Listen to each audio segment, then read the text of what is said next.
আসসালামু আলাইকুম, বিসমিল্লাহির রহমানির রহিম। প্রিয় দর্শক, বাংলাদেশে এই মুহূর্তে একটা ব্যবসায়িক মূলধন আছে। সেই মূলধনটার নাম হচ্ছে শেখ মুজিবুর রহমান। এই ধন এত বড় ধন, এই ধন দিয়ে আপনি যে কোনো ব্যবসা যদি শুরু করেন আপনার কোনো পুঁজি লাগবে না। এটাই এখন ব্যবসার একমাত্র মূলধন।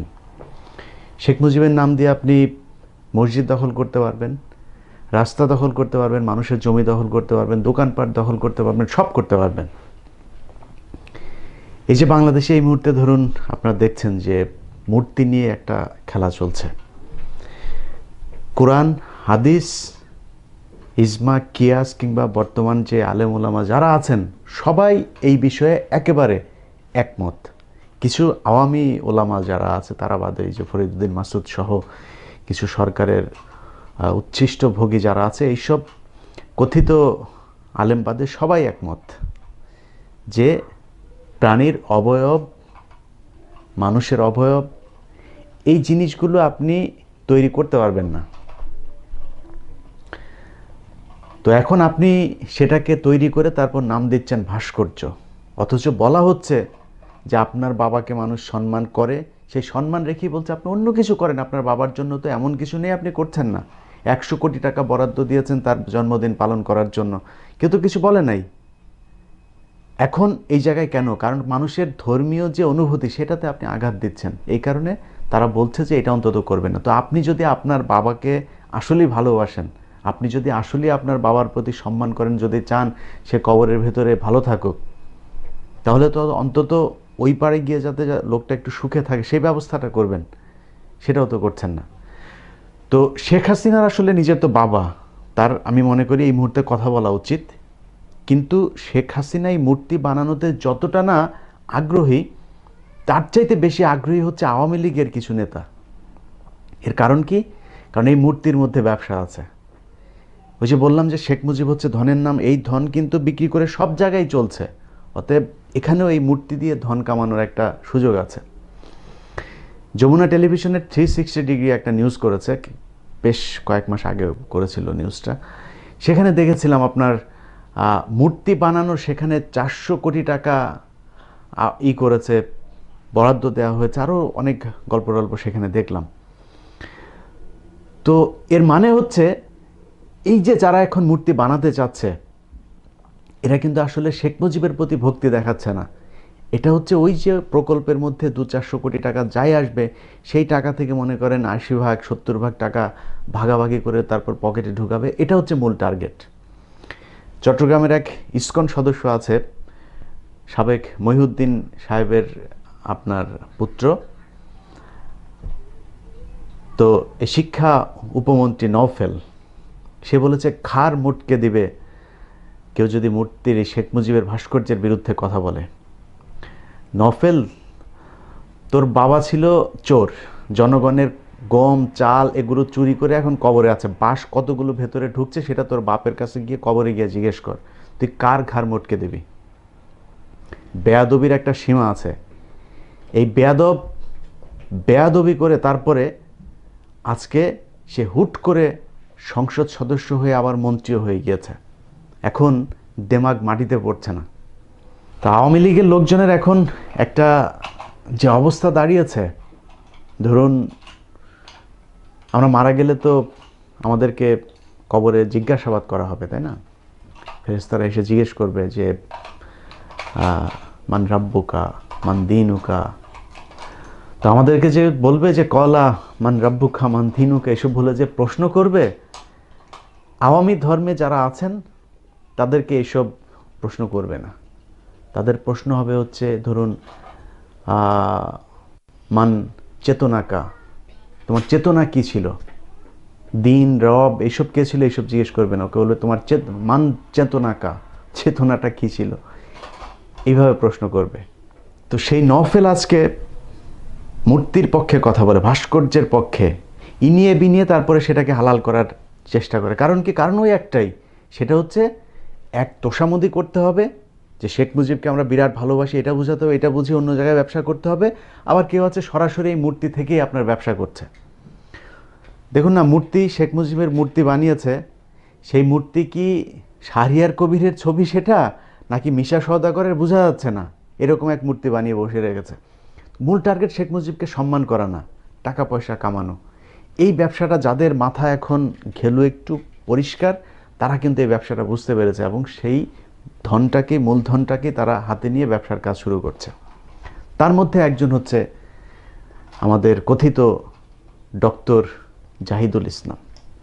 ডক্টর বলছে কারণ হচ্ছে সে ম্যাট্রিক পাস, সে আসলে ডক্টর না। এই ব্যক্তি, তাকে নিয়ে এত আলোচনার কিছু নাই।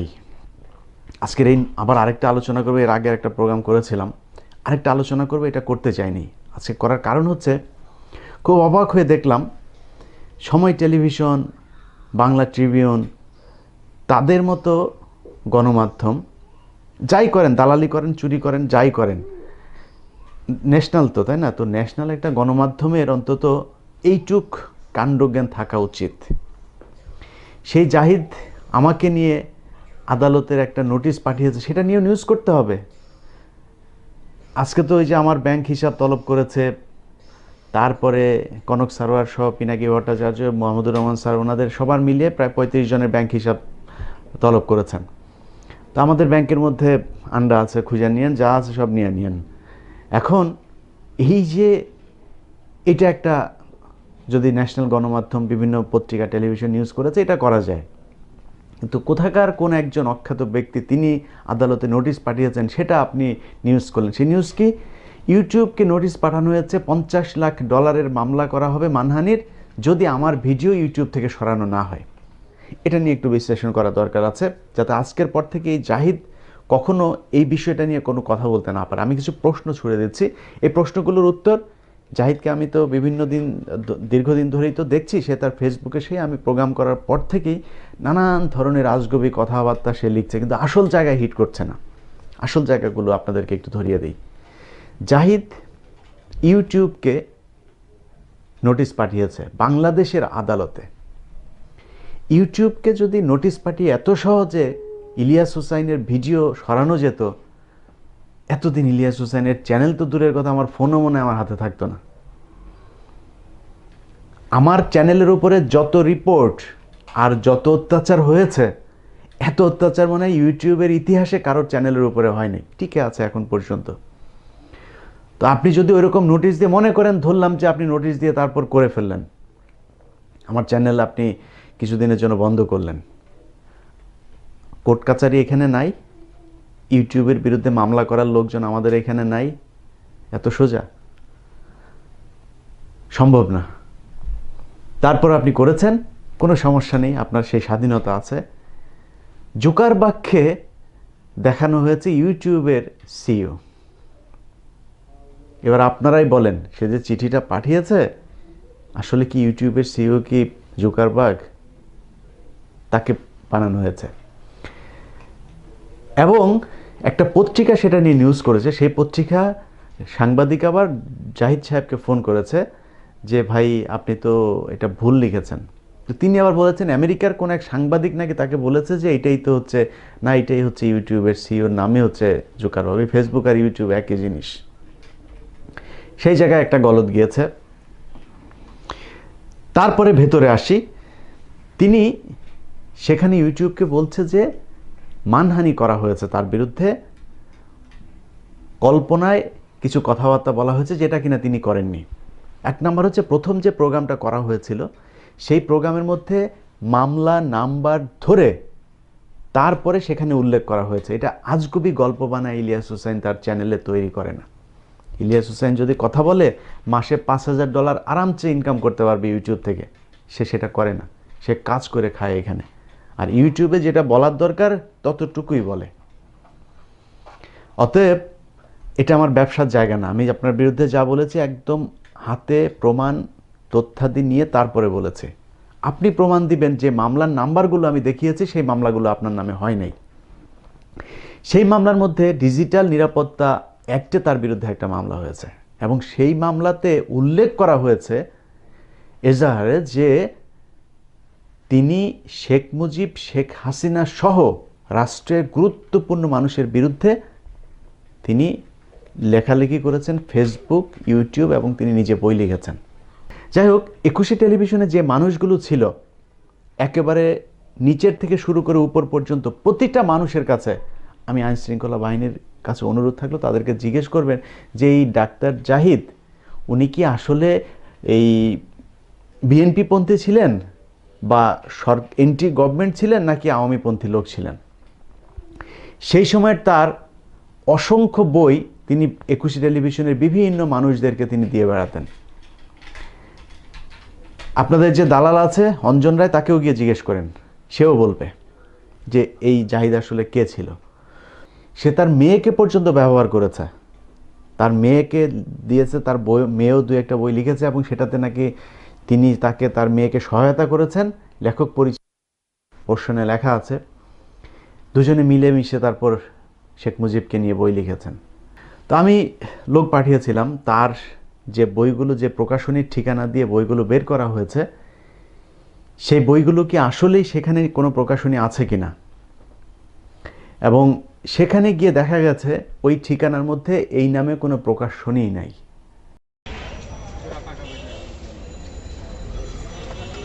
ভাই ইমন প্রকাশনী কোনটা এখানে? এই নামে কোনো প্রকাশনী আছে? 36 বাংলা বাজার তো এটাই।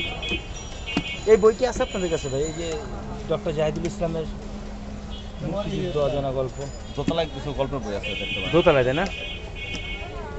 এমনি এই প্রকাশনী এই বিল্ডিংয়ে ইমন প্রকাশনী এইখানে দোতলায় গিয়ে দেখি।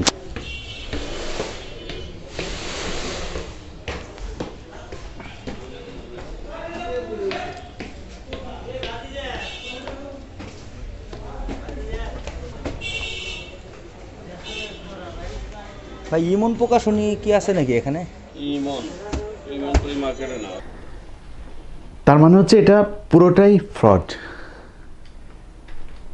ডক্টর জাহিদের কাছে আমার প্রশ্ন থাকলো, আপনার এই যে বইয়ের প্রকাশনীর যে ঠিকানাটা দিয়েছেন, এই ঠিকানাটা আসলে কোথায়?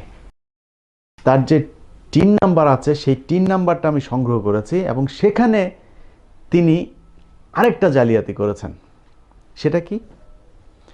সেটা হচ্ছে তিনি 3 নাম্বারের মধ্যে স্থায়ী ঠিকানা হবে হচ্ছে মানুষের একেবারে পার্মানেন্ট যে অ্যাড্রেস, সেটা তিনি কোর্টের একটা কোনো একজন উকিলের কার্যালয়ের ঠিকানা তিনি পার্মানেন্ট অ্যাড্রেস হিসেবে ব্যবহার করেছেন। কত বড় জালিয়াত আপনি চিন্তা করুন। 3 নাম্বার, আপনি নিজেকে ডক্টর দাবি করেন। একুশে টেলিভিশনের চেয়ারম্যান আব্দুল সালামকে ধরার পরপরই আপনাকে যখন গ্রেপ্তার করা হয়, তখন ডিবি আপনাকে জিজ্ঞাসাবাদের এক পর্যায়ে জিজ্ঞেস করেছিল যে তুই কোথাকার ডাক্তার। তখন আপনি ওই ডিবির অফিসারের পায়ে জড়িয়ে ধরে তারপর বলেছিলেন যে স্যার আমি তো আসলে ডক্টর না, একটু নিজের মান সম্মান একটু বাড়ানোর জন্য এটা ব্যবহার করেছে। এই কথাটা সত্য আর মিথ্যা এটা জানতে চাই। যদি মিথ্যা হয়, আপনি যে পিএইচডি করেছেন এর ন্যূনতম প্রমাণ বাংলাদেশের মানুষের সামনে, আপনি তো ফেসবুক, ইউটিউব এইসব জায়গায় খুবই তৎপর দেখলাম, কোর্টে যাচ্ছেন, এটা একটু হাজির করবেন যে হ্যাঁ এই যে এই জায়গায় গিয়েছিলাম আমি, এইখানে আমার সাবজেক্ট এটা ছিল, এটা। বাংলাদেশের মানুষের কাছে এই প্রতারক সম্পর্কে যেটা বলতে চাই যে তাকে নিয়ে আসলে এত সময় দেওয়ার আর সময় নেই, এটাই তাকে নিয়ে শেষ ভিডিও। এই প্রতারক হতে সাবধান থাকবেন এবং প্রশাসনের যাদেরকে সে এখন ব্যবহার করতে চাচ্ছে, আওয়ামী লীগের যেসব মানুষজনকে সে এখন ব্যবহার করতে চাচ্ছে, ভাই আওয়ামী লীগের ভাইদের কাছে আমার অনুরোধ, ভাই আপনার আওয়ামী লীগে তো তেলবাজের অভাব নেই।